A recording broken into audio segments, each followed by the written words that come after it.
Hey everybody, Dr. G here. I'm a licensed clinical psychologist and body language expert, and today we're going to be analyzing the behavior and body language of Jennifer Soto. Jennifer Soto is the mother of Madeline Soto, whose body was recently recovered after she went missing for a few days. Jennifer's boyfriend has been arrested due to illicit content on his phone that he attempted to wipe. In addition, he's considered a suspect in the murder of Madeline Soto. Before we get started, a couple of quick things. One, I wanted to remind you that this is not a psychological evaluation of any kind. These are just my opinions. In addition to that, I do want to remind you to like and subscribe if you want to see more content just like this. All right, let's go. What we're going to be looking at today is an interview with Jennifer Soto while Madeline was missing but before her body was found. Let's just jump right in. Jennifer Soto, Jennifer Soto. Mother. So you're already going to notice that she has a tremendous amount of anxiety coursing through her. Her head is shaking because her body is shaking so much. That's a lot of adrenaline. Now, anybody whose child is missing is going to feel anxious. So we've got a baseline of just feeling anxious. We're going to go ahead and start with that, and we'll see what else emerges. Jennifer, tell me how you feel right now. You can also see that her lips are pursed. She's biting on her lips or keeping her lips tucked in. We oftentimes see that as a way to pacify ourselves. Sometimes it's a way to not say something. Usually if we're talking and asked a question and we remove our lips, that's a way of not wanting to respond. She's already doing it, so I see that more right now as a pacifying behavior than an attempt not to say something. I feel like I can't breathe. All I keep thinking about is, where is she? Is she safe? Is she okay? But we're all a wreck. My entire family is a mess. We're just so worried. Her emotional expression is interesting. I think that's the only way that I can describe it. It's not typically how you would expect someone to respond. That doesn't mean she's doing it wrong, but the way that she looks versus the way that she sounds is very different. She appears very anxious, her body's shaking, and yet there's a quality about the way she's speaking that seems very calm and casual.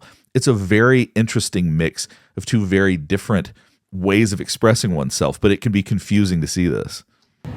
When did you first realize, or when did you file a missing report? We filed a missing report. We called the police at like 4:45 yesterday, 4:45 p.m. But she actually went missing.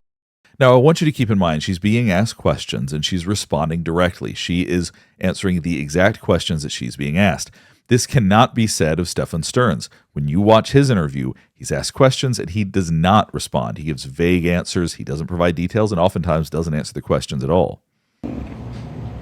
Early that morning, around between 8:45 and 9 o'clock in the morning, she went missing.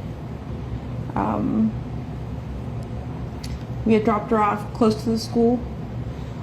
She said we had dropped her off. Now, these statements, these we statements, seem to be getting her into trouble because apparently it was Stephan Stevens who is the one who drove her to school. Apparently she was not part of it. So as she's saying we, it's making it sound inconsistent. She wanted to walk the rest of the way. This look right here has been a concern for a lot of people. How could she smile and act a little bit silly while her daughter is missing when something so grave and so serious is going on? And what's possible is she may have a very unusual way of expressing her emotions. One thing that we have not seen yet, and we don't see throughout this, is her faking emotions. Stephan Sterns very clearly was faking emotions. He was wiping his eyes without tears. You are not seeing any attempt to fake anything here. And that's one thing that's really important to understand, is that just because somebody presents strangely, she doesn't seem to be trying to fake emotion, and that's a very essential part of understanding what you should pay attention to and what doesn't matter as much. She wanted to walk the rest of the way. Sorry.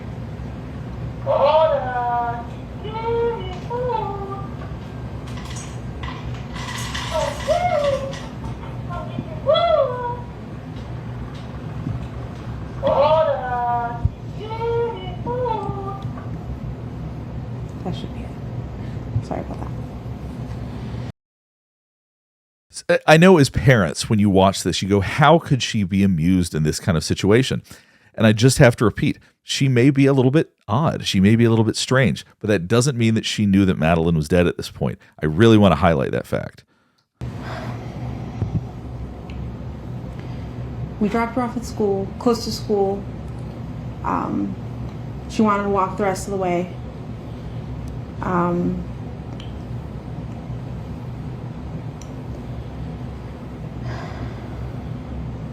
not sure what I'm allowed to share. You share whatever you feel comfortable sharing. I know you had conversations with detectives. Not sure what that conversation is, but So this is another thing that stands out, is wondering whether or not she's allowed to share different aspects of this case. And I think that that's actually a legitimate question for people who are not familiar with these types of situations or people who don't know. I don't necessarily see that as her deflecting or not wanting to respond. She may genuinely not know what she should and shouldn't share, what details she is allowed to or not allowed to share. What I'm allowed to share. you share whatever you feel comfortable sharing. I know you had conversations with detectives. Not sure what that conversation is, but whichever you feel comfortable sharing, that we'll put the awareness out there. Yeah, she was spotted walking by the church, by the middle school, on the cameras. They saw her hang out in the parking lot for a little bit and then get up and leave. They didn't see a vehicle or anything else. They just saw her walk away around 9 a.m. heading towards the school, but she never made it. What has the school said? So the way that she trailed off, said, yeah, at the end, that's essentially a way to put a period on what you're saying. It's just a way of saying, I don't know what else to say at this point. Now, I know people believe that she was involved in this or knew that Madeline was dead. I'm not convinced that that's true. I don't necessarily always come out with such strong opinions about this, but I do want to say she's not showing the types of deception that you would think. Because oftentimes what you would expect is somebody faking certain types of emotions. We haven't seen her fake emotions yet. We've seen emotions that some people may deem inappropriate or odd, but we haven't seen her faking any emotion. And that, I think, is more telling. Let's take a quick look at Stephan Sterns. Even though I did a full analysis of this video already, I do want to show you a minute of what it looks like to express fake emotion. She's a sweetheart. She's a very sweet, kind girl. Just please be nice to her. Bring her home if you find her. Tell her that we love her. Wherever she is, I hope she's okay. I mean, if someone were to come in contact with her and you gave me her diagnoses, would it be easy to... So it's very possible that Jennifer Soto is not that good at reading genuine emotion from people. Maybe she's convinced by this. Maybe she thinks he's actually upset. And maybe he's good at manipulating certain people. I think the vast majority of us watch this go like, I'm not buying that at all. But it's entirely possible that's not true for Jennifer Soto. Cameras, I don't think they've caught anything on the cameras that's too far away from the sidewalk. Everything is too grainy, so they can't see specific faces. But they've looked. I do want to acknowledge how peculiar the way that she presents is, that her emotions are disconnected with the body language, that she does come across as a little bit odd.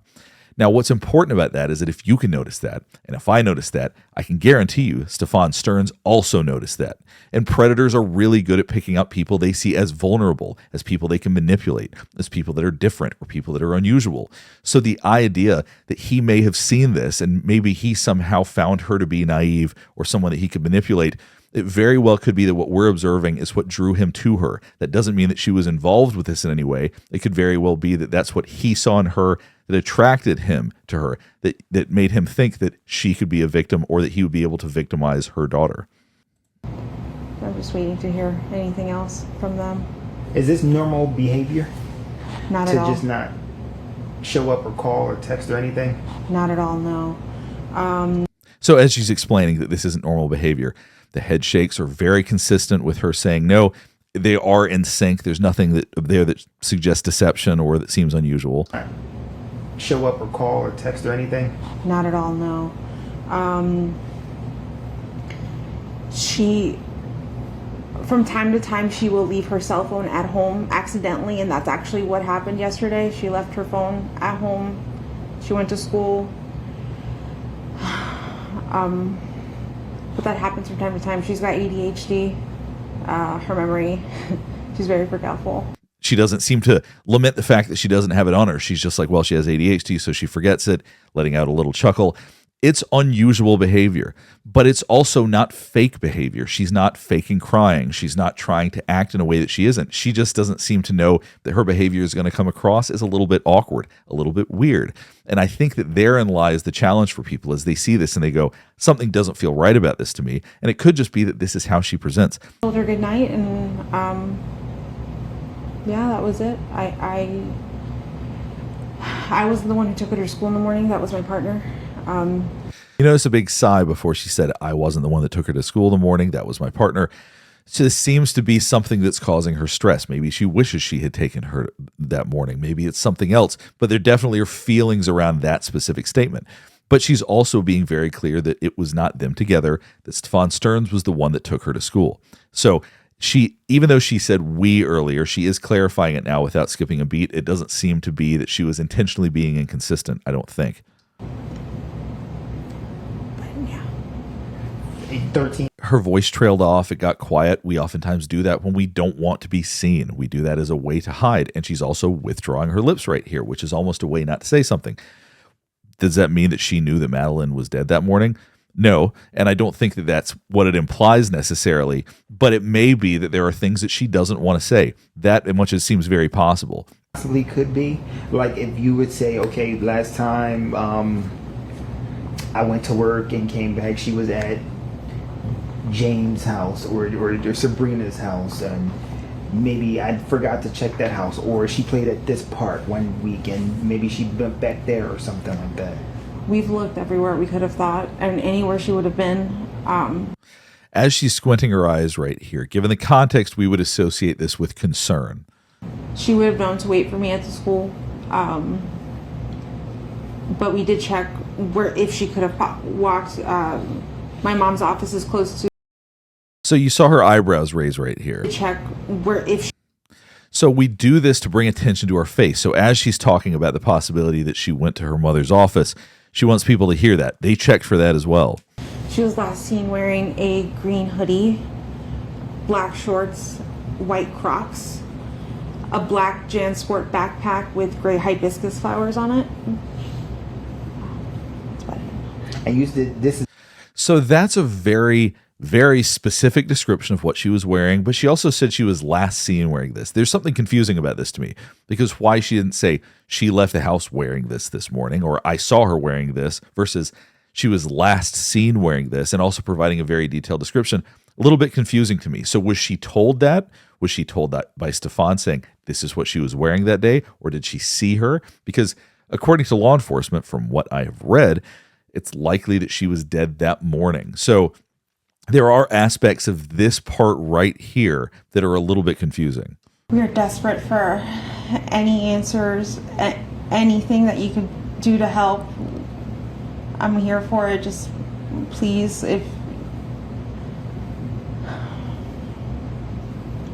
you see my daughter, just please bring her home. I just hope you're okay, Maddie. I hope you're safe. I hope you're not hurt. Her lack of emotional expression when saying this, when expressing this to Madeline, or when talking out to the audience or the people watching, it's these kinds of behaviors that continue to trip people up and confuse them and make them think maybe she was involved in this. I'm not saying for sure that she wasn't, but based on everything I've seen, I actually don't think that she was involved in the death. I don't think that she knew that Madeline was dead at this point. Because I want you to think about it like this. She didn't fake any emotions. People like this tend to fake emotions if they're trying to convince you that they are upset and they're not feeling it, or to convince you of something like that. What we did see was somebody who is a bit awkward. If I'm just speaking frankly, she has an odd way of presenting information. She has a strange way of emoting. And I do think that for people that are predatory, if they may see that and they may say, this person can be manipulated, I'm going to go after this person. I do want to be very clear. I am totally open to being wrong about this. It's very possible that I am reading this situation incorrectly, but this is really how I see it. Hopefully this is helping you better understand why I see it that way. I feel that there are going to be a lot of people that disagree with me, and I don't take issue with that. I think that part of what's interesting about doing this is that we can have dialogues about what we see and how we interpret what we're observing. But as far as I'm concerned, at this point, I would be shocked if she, in fact, actually knew about what had happened to Madeline before everybody else did. If there are other aspects of this case you want me to check out, please let me know in the comments below. And as always, the very reason that I did this case is because I had so many people contact me about it. So if there are other cases you want me to take a look at, please let me know. Last thing before we get finished up is I do want to remind you to like and subscribe if you want to see more content just like this. All right, thanks for watching.